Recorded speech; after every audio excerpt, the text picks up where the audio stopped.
انا بس عايز افهم حاجه واحده، بس عايز افهم حاجه. يعني هو الاهلي كان بيعمل ايه في فتره الاعداد بجد؟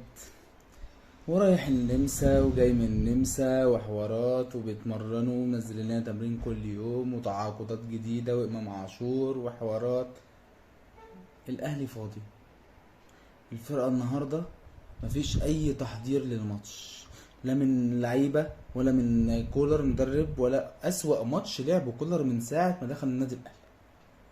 تغييرات غريبة جدا جدا جدا.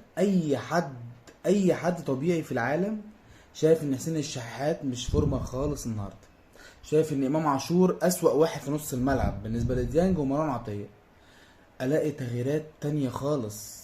بيطلع الجناح رضا سليم بيلعب حلو جدا النهارده، يعني الى حد ما كان كويس. مع ذلك مروان عطية كان احسن واحد في نص الملعب اصلا، مع ديانج كانوا كويسين، يعني كانوا بيدوا الى حد ما.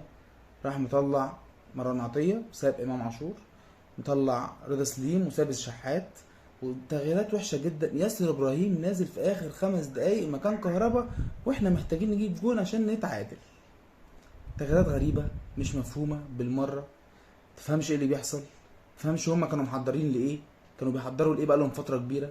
تفهمش اي حاجة. ربنا يسترها في اللي جاي، بداية وحشة جدا جدا جدا، ربنا يسترها في اللي جاي. وان شاء الله نعوض السنة الجاية.